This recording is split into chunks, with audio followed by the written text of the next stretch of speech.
The storm was alive, its roars and wails cascading through the dense canopy of Veolara's bioluminescent jungle like a beast on the hunt. Trees with glowing veins bent under the relentless wind, their eerie light flickering as if gasping for breath. Above, the indigo sky fractured with sharp violet lightning, momentarily illuminating the chaos below. Beneath it all, a ship, a sleek human design, streaked through the atmosphere in a burning descent, its metal shell screaming against gravity's pull. Kalith sensed it before she saw it. The Elysian woman stood at the threshold of her dwelling, her silvered skin reflecting the storm's erratic pulses. A telepathic hum, faint but insistent, tugged at her mind like a whisper just out of reach. It wasn't Elysian, nor was it the planet itself. A strange vibration, discordant and alien, thrummed in her core. She narrowed her emerald eyes, scanning the jagged horizon of swaying trees. The disturbance grew sharper, more invasive, and she clenched her fists to steel herself against its unfamiliar rhythm. Then, through the storm's howling din, came the unmistakable crack of impact. A violet burst erupted in the distance, illuminating the jungle as far as Kalith could see. Trees fell like scattered matchsticks, and a plume of smoke climbed skyward, curling angrily against the storm's breath. Kalith flinched, her telepathic senses reeling as the strange hum surged, suddenly laced with an emotion she rarely encountered from her own kind. Fear. Human. The realization hit her like a shockwave. A human had breached Veolara's forbidden boundaries, and they were alive, at least for now. Kalith's instincts urged her to retreat, to seal her dwelling and ignore the storm's chaos. Humans were unpredictable, their minds too loud, their presence too disruptive. Yet the hum persisted, pulling at her thoughts like a tether.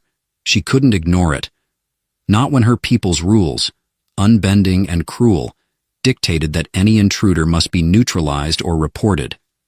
With measured calm, she donned her cloak, a shimmering fabric that melded with the jungle's bioluminescent glow, and stepped into the storm. The jungle was relentless. Branches clawed at her, leaves slick with rain slapped against her skin, and the wind howled as though angry at her intrusion. The hum grew louder as she approached the crash site, its rhythm erratic, tinged with desperation. When she reached the clearing, the scene was both haunting and surreal. The ship lay in a smoldering wreck, its once pristine surface marred by blackened scorch marks and jagged tears. Sparks leapt from severed conduits, casting brief, frantic light on the twisted metal. The jungle's bioluminescent flora had begun creeping toward the wreckage, their glowing tendrils probing the foreign object like curious predators. Amid the wreck, a figure moved. Kalith froze, her heart pounding against her ribcage. The human stumbled from the wreckage, his movements sluggish and uncoordinated. Blood streaked his face, mingling with the rain, and his breathing was ragged. Yet it wasn't his physical state that unsettled Kalith. It was his mind. She reached out, her telepathic senses brushing against his thoughts. What she found was chaos, fragments of fear, regret, and determination swirling in a storm of emotions so vivid they nearly overwhelmed her. Humans were supposed to be opaque, their thoughts inaccessible to Elysians except on the most superficial levels. But this man's mind was wide open, a chaotic melody that clashed with her own disciplined harmony. He collapsed to his knees, his gaze lifting to meet hers. "Help!" His voice was barely a whisper, lost against the storm's roar. Kalith hesitated. The rational part of her screamed to leave him. He was a liability, a breach of their sacred isolation. Yet the tether between them, unseen but undeniable, pulled her forward. Against her better judgment, she approached. "Stay still," she commanded, her voice firm but laced with unease. The man blinked up at her, his expression a mixture of relief and wariness. Kalith knelt beside him, her fingers brushing his forehead. The moment they touched, her mind recoiled. Memories, his memories, flashed unbidden before her eyes. A vast council chamber, voices raised in argument, a starship's sterile interior, and then the jungle, the storm, the crash. Calith's breath caught. This wasn't supposed to happen. "Who are you?" she demanded, her voice trembling despite her efforts to maintain control. The man winced, his lips moving as though to answer, but no sound came. His consciousness wavered, and Calith realized he was slipping into unconsciousness. She cursed under her breath, her mind racing. Leaving him here would be a death sentence, yet bringing him to her dwelling could expose her to consequences far worse. Another surge of emotion rippled through the tether, this time not fear, but something deeper. Trust.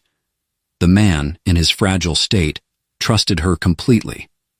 Foolish human, Calith muttered, lifting him onto her shoulders with surprising ease. The trek back to her dwelling was grueling.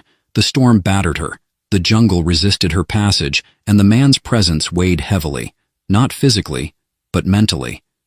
His mind remained open, his emotions spilling into hers like an uninvited tide. By the time she reached her home, she was drenched, both in rain and in the dissonance of his thoughts. Inside, she laid him on a cot, her dwelling's soft ambient light casting an otherworldly glow over his battered form. For a moment she simply stared, her thoughts a whirl of questions. Who was he? How had he crashed here? And why, above all else, did she feel as though their fates had become inexplicably entwined? Calith shook her head, trying to dispel the thought. This was no fate. It was a mistake, one she would rectify as soon as the storm abated. But as she turned to retrieve medical supplies, a faint voice echoed in her mind. Calith. She froze, her blood running cold. The voice wasn't hers. It wasn't Elysian. It was his. The tether was real, and it was growing stronger. The storm outside raged on, the howling wind and pounding rain, an unrelenting reminder of Veolara's hostility to outsiders. Yet the tempest within Calith's dwelling felt far more dangerous. The human lay unconscious, his breath shallow and uneven, while the strange tether between their minds pulsed with unsettling persistence. Calith paced the length of her modest living quarters, her cloak discarded and her silken hair damp from the rain. The bioluminescent walls pulsed softly, their colors shifting in rhythm with her agitation. Each step was measured, yet her thoughts raced, a storm of questions crashing against her discipline. Who was this human? How had he managed to breach their world's psychic barriers? And why did his presence feel as though it threatened to unravel everything she had worked so hard to protect? She paused by the cot, her gaze falling to his face. Beneath the grime and blood, he looked fragile, too fragile to house the chaos she had glimpsed within his mind. His expression, though slack with unconsciousness, was oddly peaceful, as if surrendering to some deeper force. Calith reached out tentatively, her fingers hovering inches above his temple. The tether pulled at her again, insistent and invasive. Against her better judgment, she allowed herself to connect. It was like stepping into a maelstrom. Emotions swirled around her, fear, regret, determination, and something else, raw and unguarded, that she couldn't quite name. Images flashed before her eyes. The burning wreckage of a fleet, a council chamber filled with shouting voices, and a woman's face, her features blurred but her sorrow unmistakable. Calith gasped, pulling back as if burned.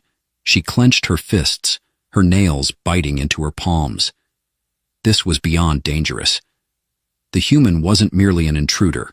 He was a catalyst for something far greater than either of them, and yet she couldn't bring herself to sever the connection entirely.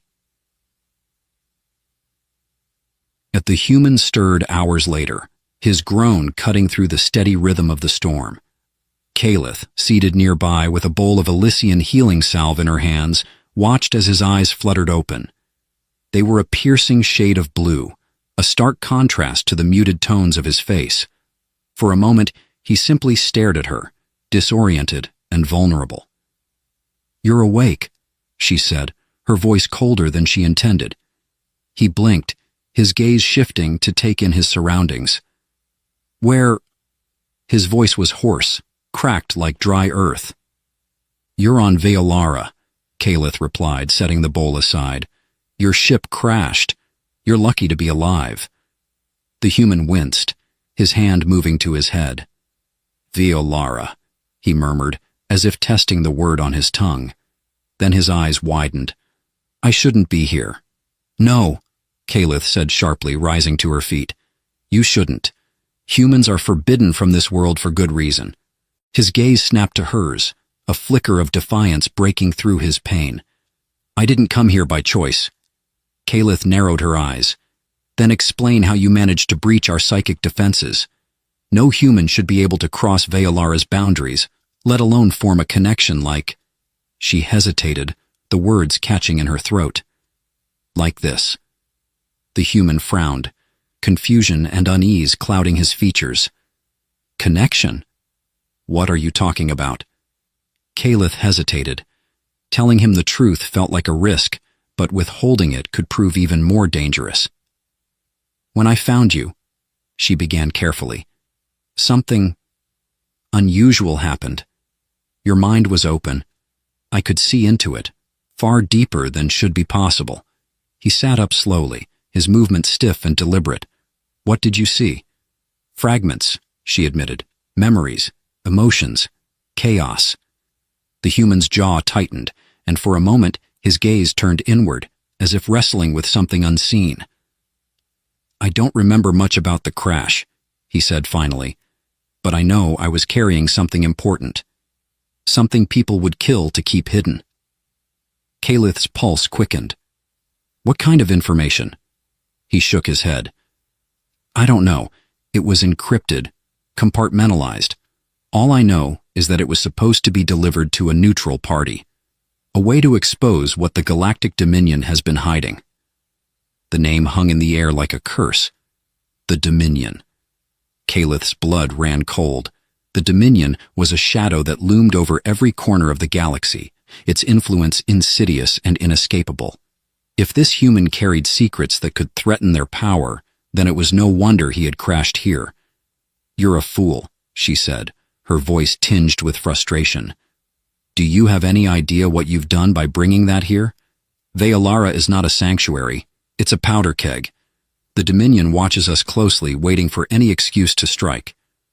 The human met her gaze, his eyes steady despite the tension in his body. "And yet you're still helping me." "Why?" Kalith faltered. The question cut deeper than she cared to admit. "Because," she said finally, "whatever else you are, you're not my enemy. Not yet." The hours stretched into an uneasy silence, broken only by the storm's relentless assault. Kalith busied herself with tending to the human's wounds, her mind churning with questions she dared not voice. But as the storm began to wane, the tension in the air grew sharper, more oppressive. Kalith sensed it before she heard it, the faint hum of an approaching vessel. She stiffened, her gaze snapping to the human. "Did anyone know your route?" His expression darkened. "Number. But if the Dominion intercepted my ship's signal—" A deafening roar cut him off, the sound of engines slicing through the storm's remnants. Kalith's heart sank. A Dominion patrol. "They've found you," she said grimly. The human struggled to his feet, his movements still sluggish but fueled by adrenaline. "Then we run." Kalith hesitated, torn between her instincts and the unspoken bond that had begun to form between them. Finally, she nodded. "Follow me." Together, they slipped into the jungle, the storm's dying embers lighting their path.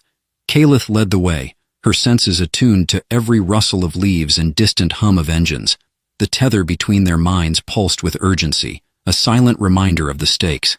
And as they disappeared into the shadows, Kalith couldn't shake the feeling that this was only the beginning. The jungle around them had settled into a tense quiet, as if holding its breath. Kalith moved with practiced precision, her every step calculated to minimize sound, but her thoughts were anything but calm. The tether between her mind and the human's pulsed faintly, a steady beat that she could not shake. It was intrusive yet strangely grounding. Behind her, the human stumbled, his breathing labored but his determination unwavering.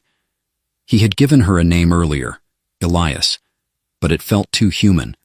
too simple for the complexities she now associated with him. He carried secrets that could shatter empires, and yet he trudged after her like any other lost soul clinging to a lifeline. Kalith slowed her pace, turning to glance over her shoulder. "Keep your steps light," she whispered. "This jungle listens." Elias gave a curt nod, his eyes scanning the dense foliage. "Do you hear that?" Kalith's breath caught.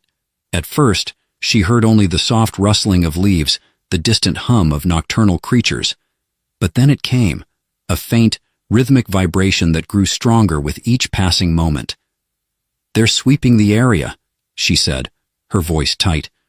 "The Dominion doesn't give up easily." Elias's expression darkened. "If they're sweeping, it means they know I'm alive, and that means they'll be tracking our biosignatures."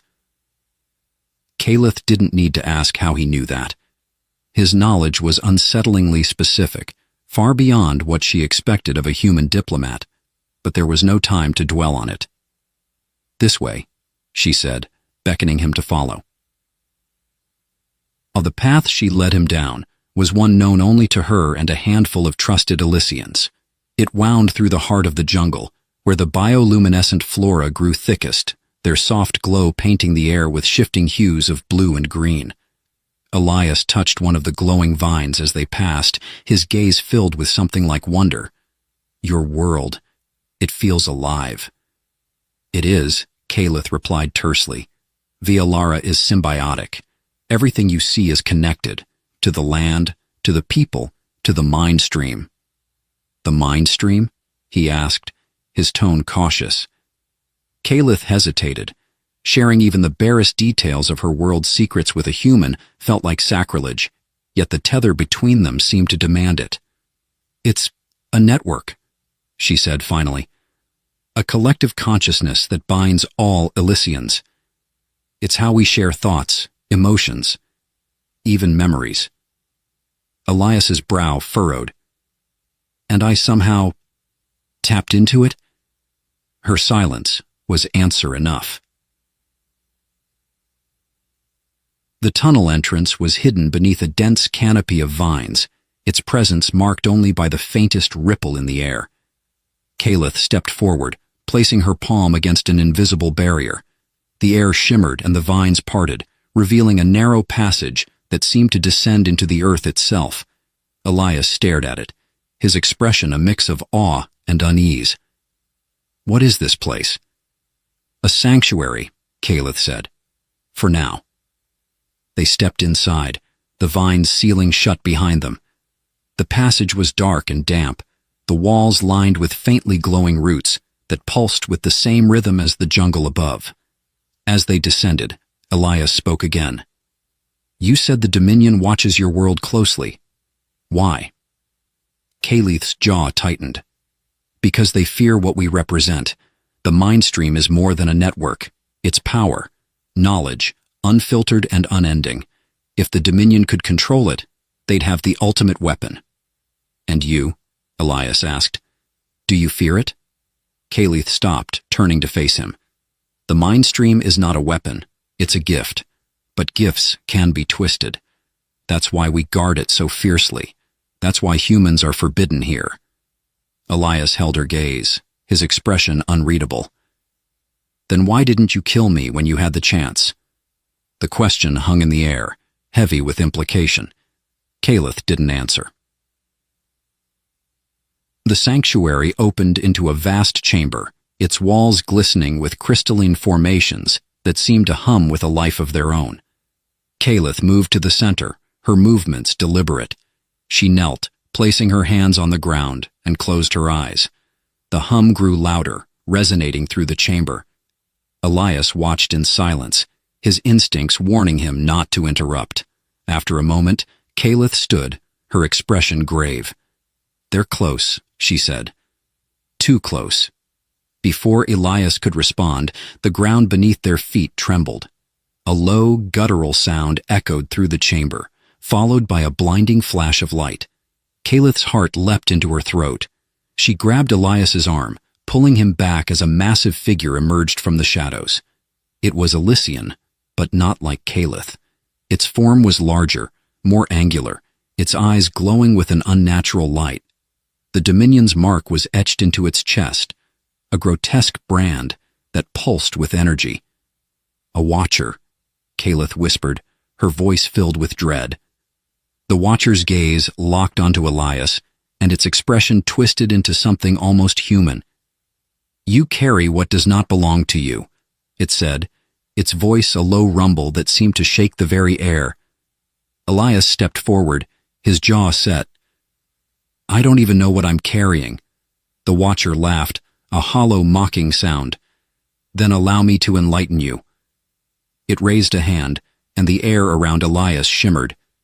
He gasped, clutching his head as images flooded his mind. Plans, coordinates, and a name. The Veil. Kalith moved without thinking, her blade slicing through the air. The Watcher deflected it effortlessly, its laughter echoing through the chamber. "You cannot stop what has already begun," it said. "The veil will fall, and with it, your precious mind stream." Kalith clenched her teeth, her grip on her blade tightening. "Not if I stop you first." The Watcher lunged, and the chamber erupted into chaos. Kalith's movements were fluid, each strike precise, but the Watcher was faster, stronger. Elias watched, his mind reeling from the images he'd seen. He didn't know what the veil was, but he knew one thing. It was worth dying for. As Kalith and the Watcher clashed, he reached into his pocket, pulling out a small device. It pulsed faintly, its screen displaying a single word: "Activate." "Kalith!" he shouted. "Get down!" Without hesitation, she dropped to the ground as Elias pressed the button. The device emitted a blinding light, and the Watcher let out a deafening roar as it was consumed by the energy. When the light faded, the chamber was silent. The Watcher was gone, but the tension in the air remained. Kalith turned to Elias, her expression unreadable. "What did you just do?" Elias met her gaze, his voice steady. "I think I just made things worse." The silence left in the wake of the Watcher's destruction was oppressive, a void where tension writhed and grew instead of dissipating. The chamber's once resonant hum had fallen mute, the bioluminescent roots dimming, as if the jungle itself recoiled from what had just transpired. Kalith knelt, her hands hovering over the scorched ground where the Watcher had stood moments ago. The Dominion's technology didn't simply vanish. It left traces, imprints, echoes of itself. Yet here, there was nothing but an absence, as though the Watcher had never truly existed. Elias leaned heavily against a crystalline outcrop, his face pale. The small device he had activated still rested in his hand, its surface cracked and lifeless. He watched Kalith warily, unsure if her fury or the Dominion's forces posed the greater threat. "Start talking," Kalith said, her voice sharp and brittle as shattered glass. She rose to her feet, turning to face him, her eyes glinting like molten steel. "What was that? And how did you know it would destroy a Watcher?" Elias exhaled slowly, the weight of his exhaustion evident. "I didn't know. Not for sure." He paused, looking down at the device. "It's Dominion tech, stolen like most of what I've been carrying. I only knew it was designed to destabilize energy constructs." Kalith's expression hardened. "And you decided to test it here, on Veolaran soil?" "It was either that," Elias shot back, his voice rising, "or let that thing kill us both. You're welcome, by the way." Kalith's blade was in her hand before he finished speaking, its edge gleaming in the dim light. She closed the distance between them in a single step, pressing the flat of the weapon against his chest. "Do not mistake necessity for trust," she said coldly. "You've brought the Dominion's war into my world, and now the mind stream itself is at risk. Tell me why they want you so badly. What did you steal?" Elias met her gaze, his jaw tight. "It's not what I stole," he said finally. "It's what I know." The air grew heavier as Elias recounted his story, his voice low and steady, but tinged with a weariness that came from carrying too many secrets for too long. He had been part of an off-world delegation, sent to broker an uneasy truce with the Dominion, a cover for espionage as it turned out. What he uncovered was a single word whispered in the Dominion's corridors, a project so deeply classified that its mere existence was a death sentence. The Veil. "They're building something," Elias said, his hands fidgeting as he spoke. "Something that can rewrite the rules of how we think, how we exist. The Watcher said it's connected to your mind stream, didn't it?" Calith's stomach twisted. The mind stream was sacred, a nexus of Elysian consciousness untouched by the corruption of war or greed. To hear its name in the same breath as the Dominion's machinations felt like blasphemy. "If they gain access to the mind stream," Elias hesitated, searching for the right words. "They won't just control your people. They'll have a weapon that can bend entire civilizations to their will." Calith's grip on her blade tightened. "And what role do you play in this?" Elias hesitated, the silence stretching thin between them. Finally he said, "I know where they're building it. I know how to stop it, but I can't do it alone." The jungle outside the sanctuary stirred with life, the faint vibrations of approaching Dominion forces breaking through their tense exchange. Calith turned toward the sealed entrance, her senses attuned to the shifting rhythms of the jungle. "They're tracking us," she said. "We need to move." Elias nodded, but the exhaustion in his movements was unmistakable. Calith paused, the tether between them flaring briefly, sending an unbidden wave of his weariness into her mind. "We'll rest at the next waypoint," she said, her voice softer than she intended. Elias blinked, caught off guard by her tone. He didn't argue. They moved through the jungle in silence, the bioluminescent plants casting eerie shadows that danced with their every step. Calith's thoughts churned with questions she couldn't afford to voice. Elias's story had clarified some mysteries but raised far more. What was the Veil truly? And why did the Dominion need a human to unravel Elysian secrets?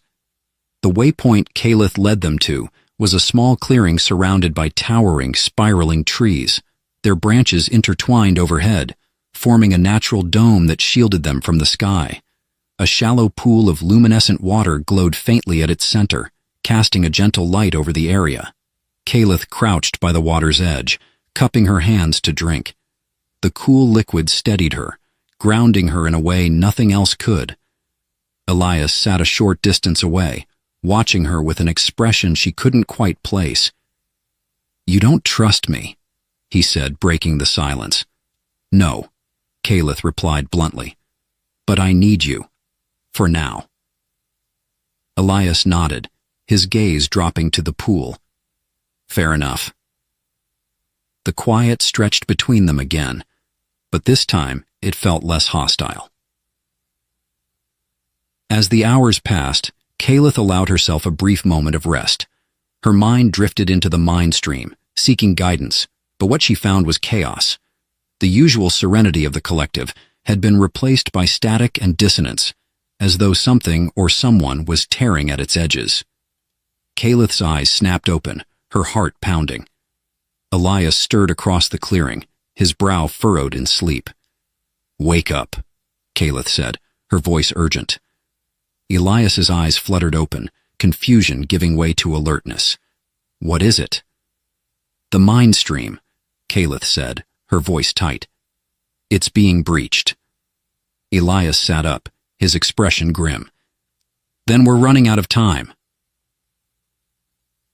Calith rose to her feet, her resolve hardening. "There's a place, an ancient site connected to the mind stream. If the Dominion is tampering with it, that's where they'll be." Elias stood as well, his posture tense but ready. "Then that's where we go." Calith hesitated, her gaze locking onto his. "If you betray me, Elias, I won't hesitate." "I wouldn't expect anything less," he said, a faint smirk tugging at his lips.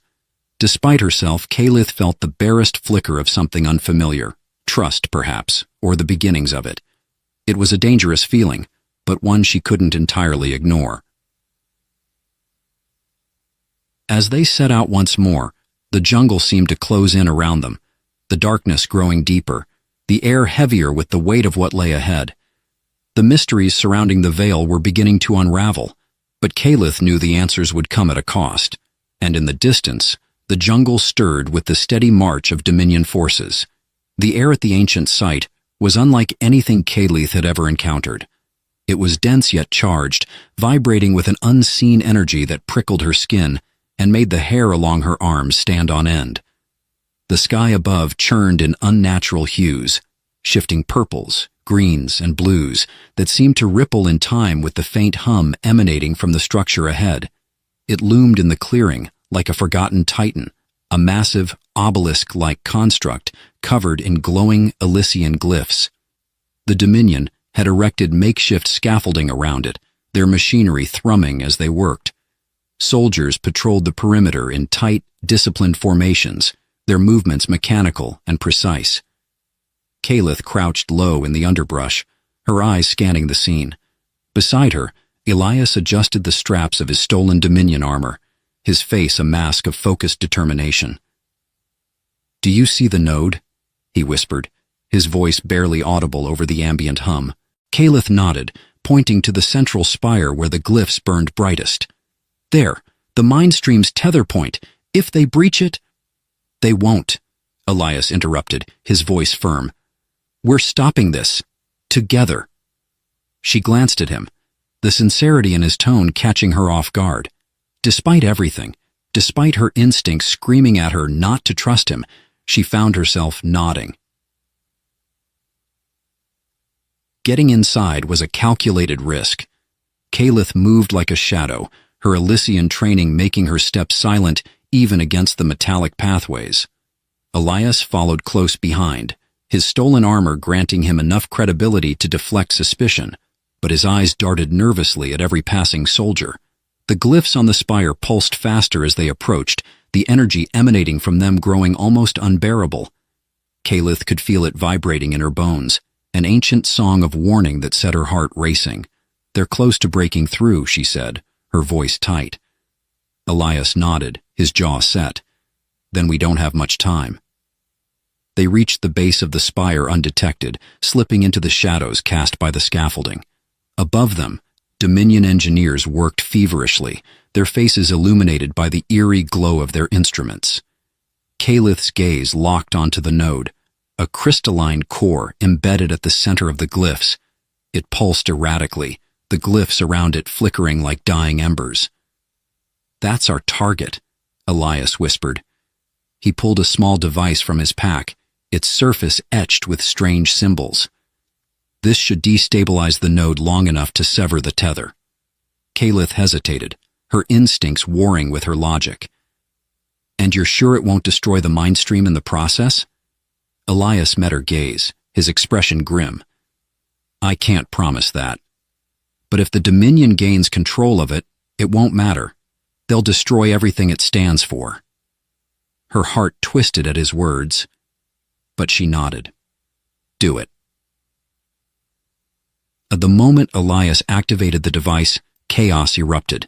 The node's crystalline surface fractured, light spilling from it in jagged, uncontrollable waves. The glyphs flared brightly before dimming, their patterns shifting erratically. Dominion alarms blared, soldiers shouting as the structure began to tremble. Calith drew her blade, stepping in front of Elias as Dominion forces converged on their position. The first soldier to reach them fell swiftly, her blade slicing through his armor with precision.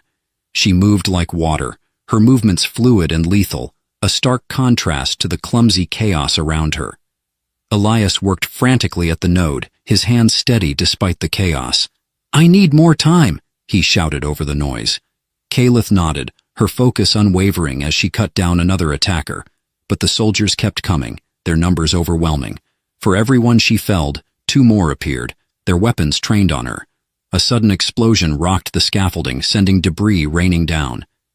Calith glanced up to see a Dominion engineer overloaded one of their devices in a desperate attempt to stabilize the node.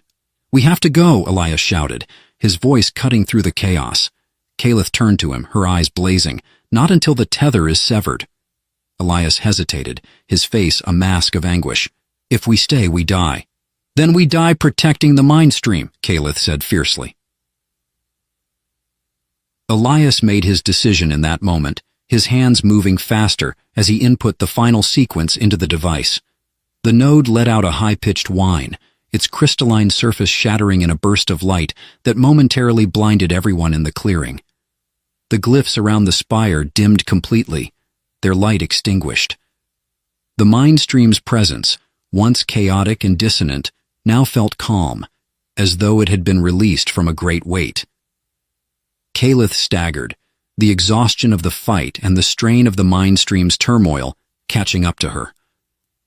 Elias caught her before she fell, his grip firm and steady. "We did it," he said, his voice filled with a mix of relief and disbelief. But their victory was short-lived. The Dominion forces were regrouping, their shouts growing louder as they advanced. Kalith pulled away from Elias, her blade at the ready. "Go," she said. Elias frowned. "What?" "Take the device and go," she said, her voice firm. "The mind stream is safe, but if they capture you, all of this will have been for nothing." "I'm not leaving you," Elias said, his voice shaking with defiance. "You have to," Kalith insisted. She stepped closer, her gaze locking onto his. "Alicia will remember your sacrifice. I will remember." Elias hesitated, his expression torn, but he knew she was right. "Stay alive," he said finally, his voice cracking. Kalith smiled faintly. "Always." Elias disappeared into the jungle, the device clutched tightly in his hand. Kalith turned to face the advancing soldiers, her blade gleaming in the faint light of the shattered node. She stood her ground, a lone figure against an army, her resolve unshaken. The first soldier to reach her fell swiftly, her blade cutting through his armor like paper. The second and third followed, their weapons clattering to the ground. Kalith fought with everything she had, her movements a blur of precision and grace, but she was outnumbered, and the strain of the battle was taking its toll. As the Dominion forces closed in, she felt a strange sense of peace. The mind stream was safe. Elias was safe. And for now, that was enough. Her vision blurred, the edges of her world fading as exhaustion overtook her. The last thing she saw was the faint glow of the node, its light flickering like a dying star. Elias ran until his legs gave out, collapsing in the dense underbrush of the jungle. The device in his hand felt heavier than ever, its significance weighing on him like a physical burden. He turned back toward the direction of the spire, his heart aching. Kalith's sacrifice would not be in vain. The Dominion would pay for what they had done. And somewhere in the quiet of the jungle, the mind stream whispered its gratitude. The wind on Trilaxis was not just cold, it was alive. It howled like a wounded creature weaving through the jagged ice spires and whipping the snow into biting spirals. Velara stood still against the tempest, her eyes narrowed, her body cloaked in a patchwork of scavenged fabrics. Beneath her coverings, her skin emitted a faint bioluminescent glow, the scars etched across her form pulsating in rhythm with the storm.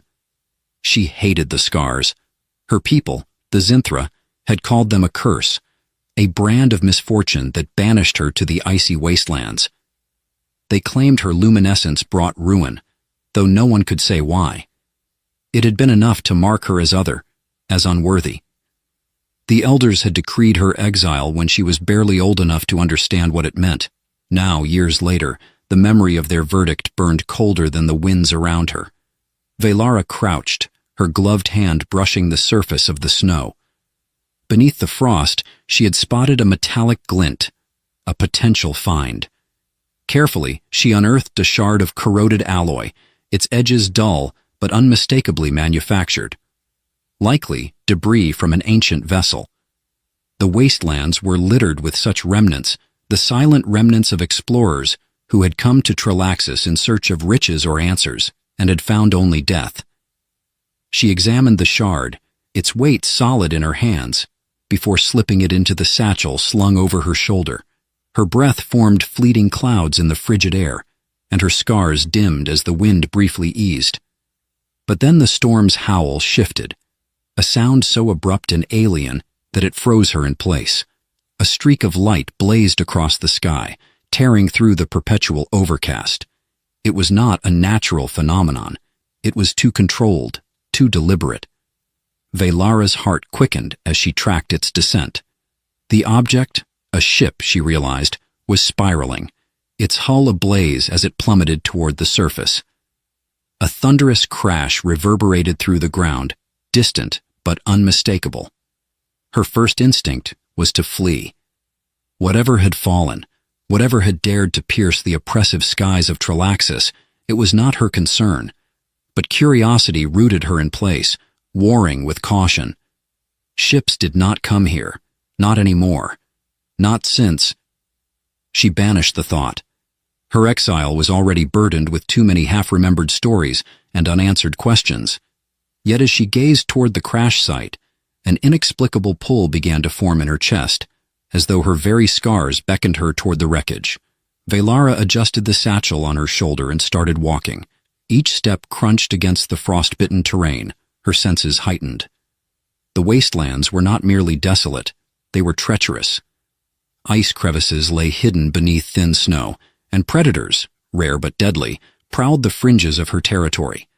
The journey to the crash site was grueling, the wind growing harsher, as if the planet itself resisted her advance. When she finally crested the ridge overlooking the wreckage, she halted, her breath catching. The ship was not like the crumbling relics she scavenged.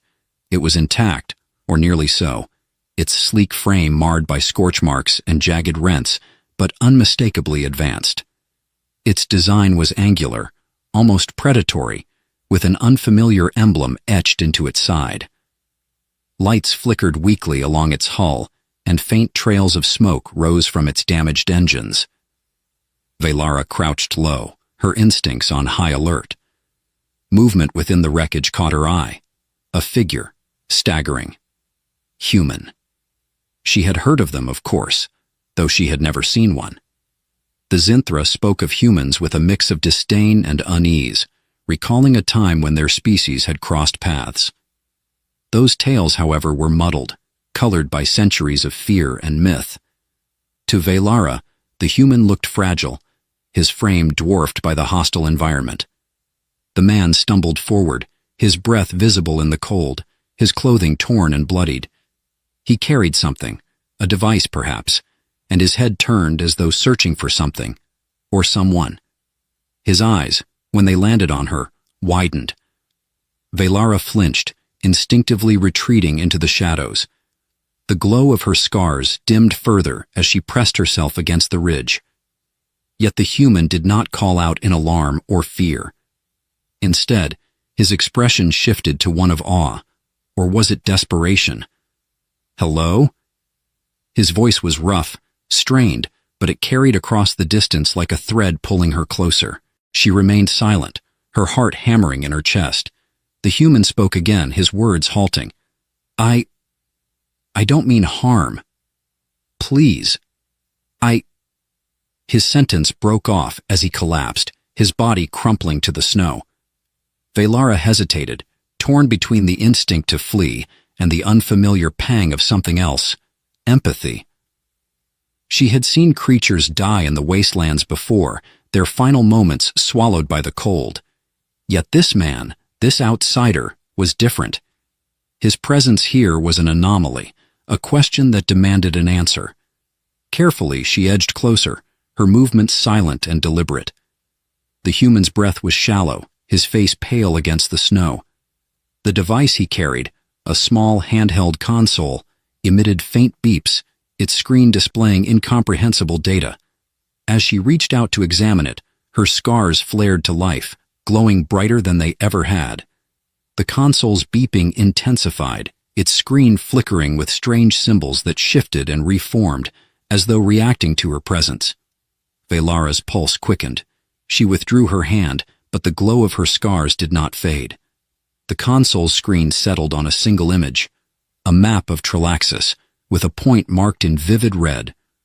For the first time in years, Velara felt something stir within her, a whisper of purpose, tangled with dread.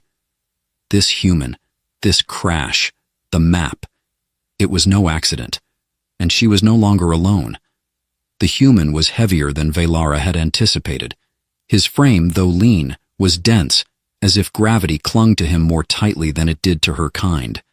She gritted her teeth, her bioluminescent scars flickering erratically as she dragged him through the snow. The wind fought her every step, lashing against her exposed skin and pulling at the makeshift sled she had fashioned from a salvaged hull fragment. The map etched into her mind from the human's device lingered, a vivid red mark against the stark blankness of Trilaxis. It felt like an itch beneath her skin, a tug at the edges of her thoughts she couldn't ignore.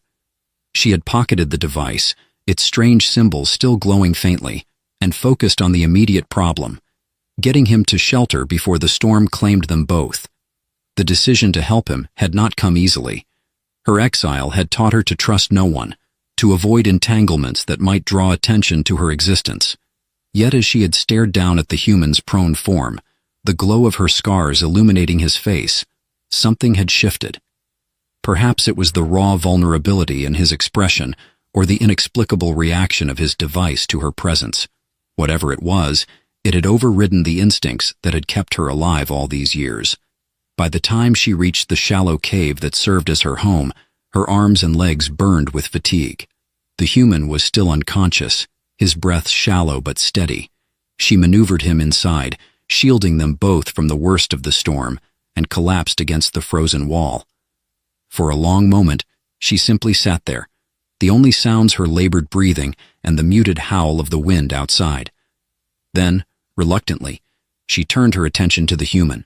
His clothing was torn in several places, revealing deep gashes along his arms and side. Blood seeped into the fabric, darkening it with each passing moment. Velara frowned.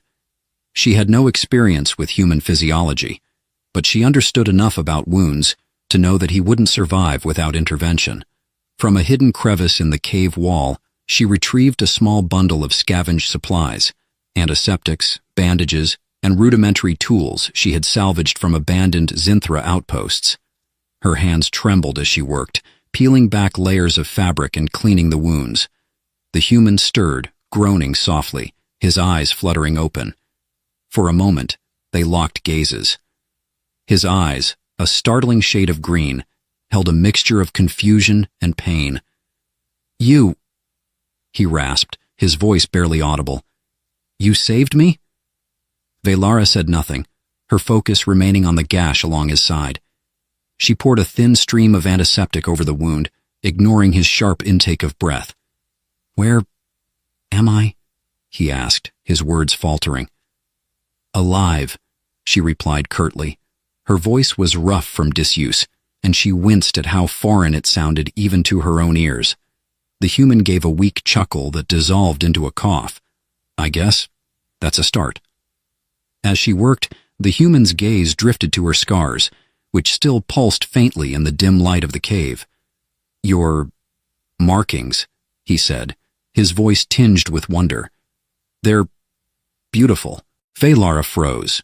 It wasn't the first time someone had commented on her appearance, but the sentiment was usually laced with fear or contempt. Beautiful was not a word she associated with herself. She finished bandaging his side without responding and leaned back, studying him warily. "Who are you?" she asked finally. "Ethan," he said, his voice steadier now. "Ethan Connors. I'm an explorer." His words hung in the air, unconvincing in their simplicity. She narrowed her eyes. "No one comes to Trilaxis to explore." Ethan hesitated, his gaze shifting away. "I had my reasons," he said evasively. Velara's scars flared brighter, a silent warning. "Your reasons nearly got you killed." For a moment, neither of them spoke. The cave seemed smaller, the air between them thick with unspoken questions. Finally, Ethan broke the silence. "The device," he said, his eyes flicking to her satchel. "Where is it?" She retrieved it, holding it up but not handing it over. "This?" He nodded, his expression tense. "It's important. Please." Velara's fingers tightened around the device. The map it had displayed was burned into her memory, and the sensation it had evoked in her was impossible to forget. "What is it?" she demanded. "Why did it react to me?" Ethan hesitated again, his gaze searching hers. "It's complicated," he said finally. "But that map, it's a key. It leads to something ancient, something powerful, and it seems you're connected to it somehow." Her heart sank. She had spent her entire life trying to distance herself from the mysteries that had marked her as cursed. Now this stranger had brought them crashing back into her life. "I don't want to be connected to anything," she said bitterly. "I understand," Ethan said quietly. "But if we don't follow that map, we might both regret it." Velara stared at him, torn between the desire to reject his words and the gnawing curiosity that had been growing since the moment she saw his ship fall from the sky. The map, the device, his presence, none of it made sense. Yet she couldn't shake the feeling that this was the beginning of something she couldn't ignore. Outside, the storm raged on, the wind shrieking like a living thing. Inside, the cave was a fragile haven, a tenuous barrier against the chaos beyond. Velara's scars dimmed slightly as she made her decision. "Rest," she said, her voice firm. "We'll talk more when the storm passes." Ethan nodded, his expression a mixture of relief and gratitude. As he closed his eyes, Velara sat back, her mind racing. The mysteries surrounding Ethan, the device, and the map loomed larger than ever, casting long shadows across her thoughts. For the first time in years, she wasn't sure if she wanted the answers, or if she feared them more than the wastelands themselves. The storm that had raged through the night finally abated, leaving the world outside the cave eerily silent. Trelaxis was a planet of extremes, and the sudden calm after the tempest was no less unsettling than the storm itself. Velara stood at the cave's entrance, staring out across the expanse of ice and jagged terrain. The morning light refracted off the frost like shattered crystal, casting a pale, otherworldly glow over the landscape. Behind her, Ethan stirred, his groan breaking the fragile silence. She turned, her scars faintly pulsing in the dim light. He sat up slowly, wincing as he adjusted to the bandages she had so painstakingly applied. "Still here," he said, offering her a weak smile. "You're lucky I didn't leave you for the storm," she replied, her tone sharp but lacking venom. He chuckled dryly, but the sound quickly turned into a cough. "Guess I owe you my life." She ignored his attempt at levity and instead handed him a small container of melted snow. "Drink," she said curtly. As Ethan sipped the water, his eyes flicked to the satchel where she had placed the mysterious device. His expression shifted, the lightness from moments before replaced by something heavier, urgency, perhaps, or fear. "We need to go," he said abruptly, his voice hoarse but firm. Velara frowned, crossing her arms. "Go where?"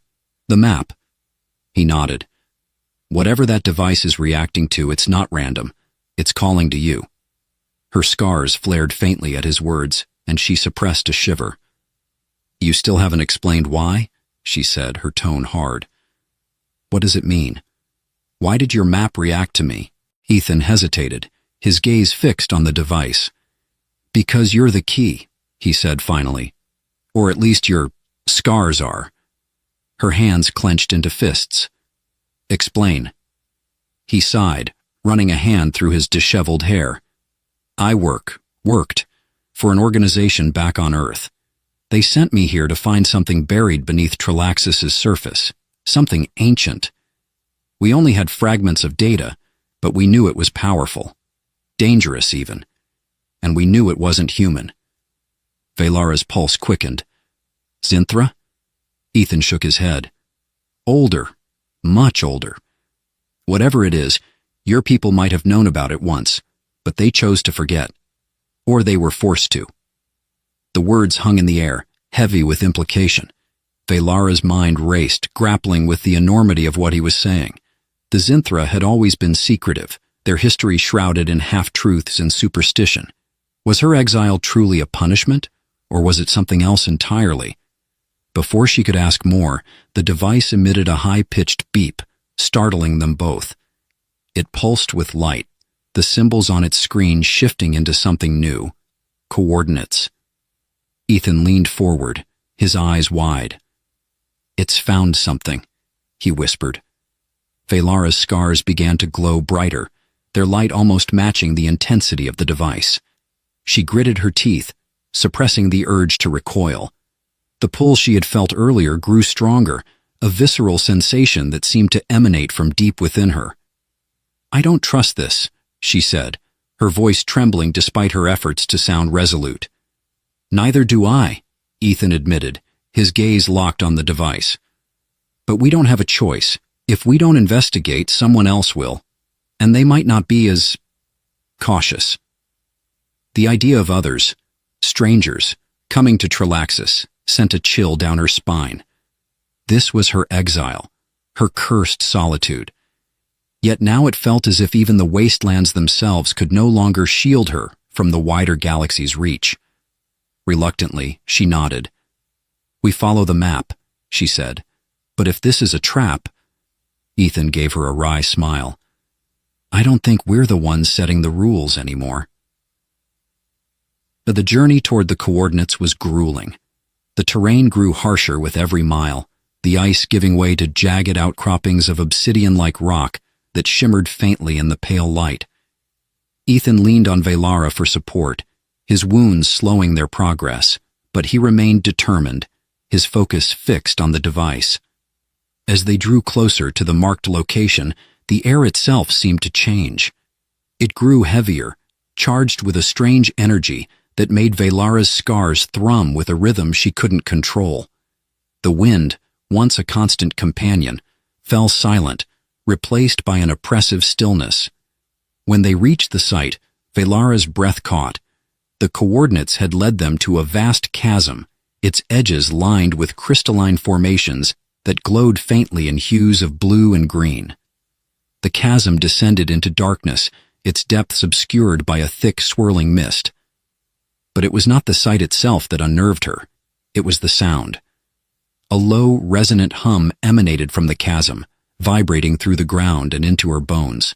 It was both alien and familiar, a sound that seemed to bypass her ears and resonate directly within her mind. Ethan's grip on her arm tightened. "This is it," he said, his voice hushed. Before she could respond, the device flared to life, projecting a beam of light toward the chasm. The mist within began to part, revealing structures, massive, angular, and unmistakably artificial. They glowed faintly, their surfaces etched with symbols that matched those on the device. Velara's knees threatened to buckle as the pull within her grew overwhelming. Her scars burned with light, illuminating the darkness around them. Ethan stared at her, his expression a mixture of awe and fear. "You're connected to this," he said. "More than I realized." The words barely registered. Velara's focus was on the structures below, on the secrets they held, and the danger they promised. For the first time in her life, she felt the weight of her exile not as punishment, but as preparation. She took a step forward, the ground beneath her feet trembling as the hum grew louder. The mist swirled around her, and she felt the faintest whisper against her mind, a voice distant and incomprehensible, yet undeniably real. Whatever lay beneath the surface of Trilaxis was awakening. The chasm was alive. Velara could feel its heartbeat reverberating through the air, each pulse synchronized with the light in her scars. The voice from the depths, if it could be called a voice, whispered fragments of meaning just beyond her understanding, like a melody she couldn't quite catch. She stood on the edge, her breath fogging in the icy air, torn between the primal fear of the unknown and the inexorable pull to descend. Behind her, Ethan paced, his gaze darting between the glowing device in his hands and the structures revealed below. "This isn't just a ruin," he murmured. "It's a machine, or part of one." Velara turned to him, her voice sharp despite the tremor in her hands. "And I'm its key, you said. Why? What does it want with me?" Ethan hesitated, his expression clouded. "I think, whatever this is, it was made to interface with something, or someone, like you. Maybe your scars aren't a mutation. Maybe they're a design." A cold realization settled over her. Her exile, the whispered curses of her people, the fear in their eyes. It had all been rooted in something far older than tradition or superstition. Her scars, the marks she had long despised, were not a curse. They were a signal. The hum from the chasm grew louder, resonating like a summons. Ethan took a cautious step toward the edge, squinting into the mist. "We can't ignore this," he said, his voice tinged with awe and trepidation. "If we turn back now, we'll never know the truth." Velara's fists clenched at her sides. "And if we go forward, what then? What if this thing wakes up and destroys us both?" Ethan glanced at her, his green eyes steady. "That's a risk we have to take. If this technology is as advanced as it seems, it could change everything. For your people, for mine." The enormity of his words sank in. For so long, she had defined herself by isolation, by the certainty that the galaxy held no place for her. Now, standing on the brink of something vast and incomprehensible, she felt that certainty begin to crack. But the voice in the chasm was not silent. It whispered promises and warnings, weaving through her thoughts like threads of smoke. "Come, remember, restore." Velara took a slow, steadying breath. "Fine," she said at last. "But if this thing turns hostile, we destroy it. Agreed?" Ethan nodded, though the grim determination in his eyes betrayed his doubts. The descent was treacherous. The path into the chasm was narrow, flanked by jagged crystalline formations that hummed faintly when touched. Each step seemed to carry them deeper into a silence that felt alive, as if the air itself was holding its breath. Ethan led the way, his device emitting a faint beam of light that flickered and danced against the ancient walls. The mist grew thicker as they descended, clinging to their skin and muffling their footsteps. Velara followed close behind, her scars pulsing in time with the unseen machinery. When they finally reached the bottom, they found themselves standing before an enormous archway. Its surface was etched with intricate patterns that seemed to shift and flow when viewed from different angles. The hum here was almost deafening, a deep, resonant thrum that vibrated in their chests. Ethan approached the archway, his movements slow and deliberate. The device in his hand pulsed in sync with the patterns, and as he held it up, the archway began to glow. Symbols flared to life, cascading across the surface like a torrent of light. "It's responding," Ethan said, his voice barely audible over the noise. Velara stepped forward, her heart pounding. As she neared the archway, the light shifted, intensifying around her. The voice in her mind grew louder, its tone urgent. "Enter. Reclaim. Restore." "No," she whispered, her feet rooted in place. "I don't want this." Ethan turned to her, his expression unreadable. "You don't have a choice, Velara. Whatever this is, it's been waiting for you. You're the only one who can activate it." She glared at him, anger and fear warring within her. "And what if I don't want to? What if activating it means unleashing something we can't control?" He hesitated, his gaze dropping. "Then we'll face it together," he said quietly. The words offered little comfort, but they steeled her resolve. With a deep breath, she stepped through the archway. The chamber beyond was vast, its walls lined with pulsating veins of light. At its center stood a pedestal, its surface smooth and black as obsidian. Floating above it was a sphere of shimmering energy, its surface rippling like liquid silver. As Velara approached, the voice in her mind grew deafening. It spoke in a language she didn't understand yet instinctively knew, each word resonating with an ancient, primal power. Ethan hung back, watching in awe as she reached out toward the sphere. The light from her scars intensified, spilling across the chamber like liquid fire. When her fingers brushed the sphere, a shockwave rippled through the room. The walls shuddered, and the hum became a roar. Images flooded her mind, fractured memories of a civilization long gone, of beings that had shaped worlds and bent the fabric of reality. She saw the Zinthra as they once were, architects of the stars, their bodies glowing with the same bioluminescence that marked her as cursed, She saw their downfall, a cataclysm born of their own hubris, and she saw the purpose of the scars she bore. They were not a curse. They were a legacy. As the images faded, Velara collapsed to her knees, her body trembling. The sphere dimmed, its light retreating into the pedestal. Ethan rushed to her side, his hand steadying her. "What did you see?" he asked, his voice urgent.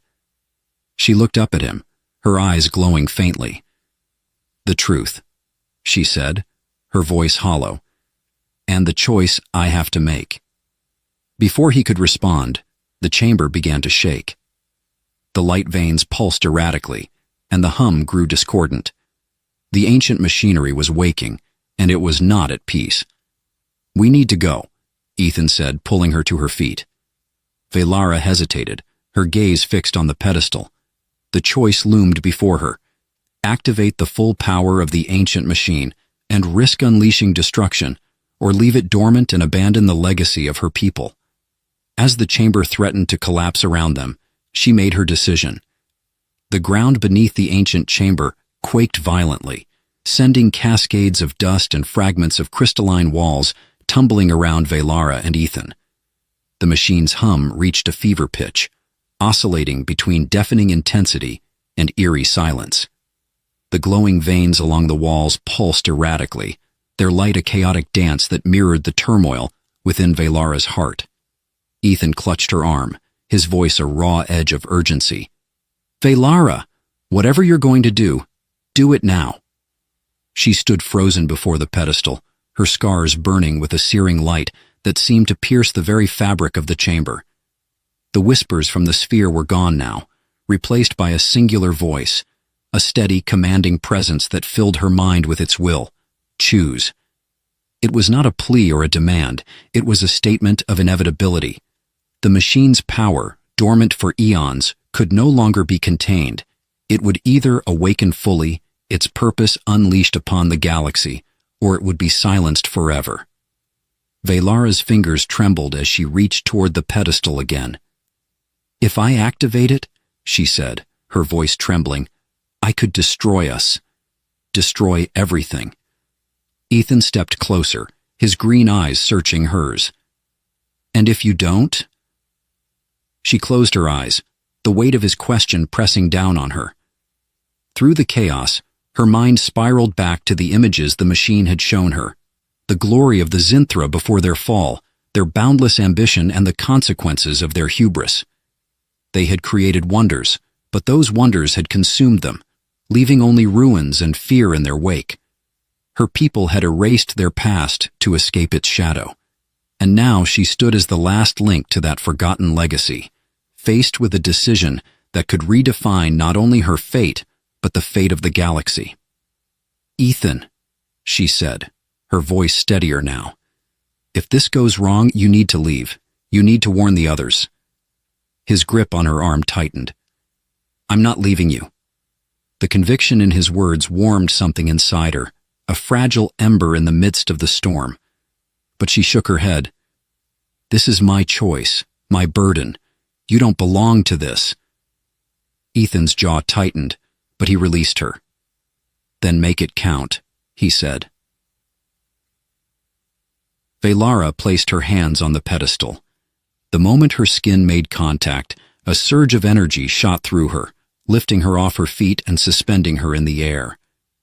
The chamber's light converged on her, forming a swirling vortex of color and sound. The machine spoke, not in words, but in pure thought, an overwhelming flood of knowledge and intention. Velara's mind expanded, absorbing fragments of the Zinthra's history and the machine's true purpose. It was not a weapon, as she had feared, but a seed, a remnant of her ancestors' greatest creation, designed to regenerate dying worlds and revive lost ecosystems. Yet its power was unstable, capable of immense destruction if wielded improperly. Her scars burned brighter as the machine's energy coursed through her. She felt it testing her, probing her memories, her fears, her desires. It was searching for something, her resolve, her worthiness. "Will you carry this burden?" The question resonated deeply, echoing through every fiber of her being. Velara thought of her exile, of the years she had spent believing she was cursed and unwanted. She thought of Ethan, of the unexpected bond they had forged, and the quiet strength he had given her. "I will," she whispered. The machine responded with a final blinding surge of light. The chamber quaked violently, and then silence. When Velara opened her eyes, she was lying on the chamber floor. The air was still, and the glow of the crystalline walls had dimmed to a soft, steady pulse. She sat up slowly, her body aching but intact. Ethan was at her side in an instant, his expression a mix of relief and concern. "You're alive," he said, helping her to her feet. She nodded, her gaze drifting to the pedestal.